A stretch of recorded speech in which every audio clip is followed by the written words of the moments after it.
Ay, this is a reality of our life. Kapag mapera ka, mahalaga ka. Kapag mapera ka, mabango ka.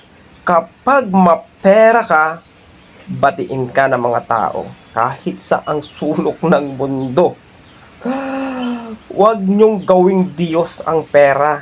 Ang pera ay dito lang sa lupa. Yan hindi nadadala sa langit. Ang mahalaga, yung pakikipagkapwa tao, yung marunong makisama kahit pa yan kahit pa yan mapera or walang pera, o mayaman man or mahirap, nandun pa rin dapat yung pakikipagkapwa tao. Ala, that's the reality. Nangangawil na nga lang kami ng aming berde. Ang berde ko, berde, mangangawil kami.